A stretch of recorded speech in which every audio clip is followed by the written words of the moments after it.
Good morning. Welcome to 49ers in 5, your daily update on everything happening with the team that you need to know. I'm Rob Stats Guerrera. Today is Thursday, April 4th, 2024. Here's what's happening with your San Francisco 49ers. For the second time this offseason, the 49ers failed to secure someone they thought they were going to be able to add to the roster. We all remember Eric Kendricks initially agreeing to a deal, ultimately leaving and going with the Cowboys. Now it's Brock Wright, backup tight end. He was a restricted free agent from the Lions. 49ers signed him to an offer sheet, but the Lions had the right to match the offer sheet, which they did yesterday. So what does that mean? It means the 49ers are SOL, basically. They don't get Brock Wright. They now still have to search for a backup tight end. And I know they have Cam Latu, but let's be honest. The team benched him for the year by putting him on IR. And the fact that they were pursuing Brock Wright in the first place kind of tells you how they feel about Cam Latu's chances of developing into a valuable player. We'll see if the 49ers ultimately end up drafting a tight end later this month. Oh, by the way, speaking of players the 49ers did not get, safety Julian Blackman is going back to the Colts on a one-year deal. The Niners were interested. They brought him in for a visit. Obviously, they didn't get the deal done, and now he is officially off the board. If you want a little good news, one player the 49ers did manage to land yesterday was former Packers running back Patrick Taylor. He's going to be a special teams player for the Niners and compete for a roster spot, according to Matt Mayoko.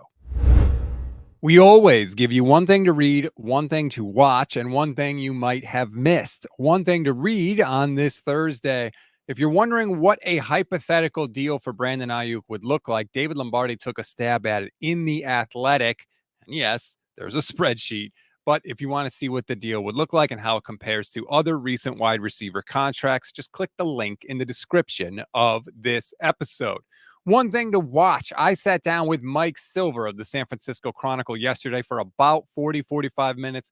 We touched on a bunch of different topics. The future of Brandon Ayuk, George Kittle, and Deebo Samuel with this team.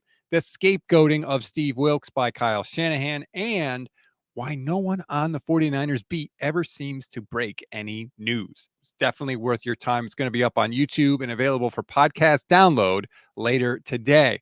One thing you may have missed, John Feliciano's children are savages. And that's not my words. Just look at this tweet that Feliciano had yesterday. I'm just going to read it for you. Here is the story again from Feliciano himself. Quote, just picked up my kids from their Sporty Kids after school program where they play different sports each day.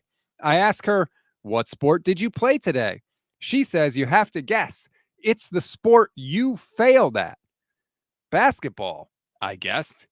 No, football, Dad. Remember, you lost the big game? Ouch. No one keeps it real like kids, that's for sure. That's a wrap on today's 49ers in 5. Please rate, review, and follow the Gold Standard Podcast Network. Like and subscribe to the YouTube channel as well. Click the little bell. You'll get notified every single time we go live, which is every single weekday for you. Today, I'll be live with Levin Black, 10 a.m. Pacific time. Make sure you join us for that. That's a lot of people's favorite podcasts are the ones we offer. So if you want to check us out for the first time, or you are checking us out for the first time, tune in for that. Again, 10 a.m. Pacific time. I'm Rob Stats Guerrera. Enjoy your Thursday, everybody. We'll talk later today.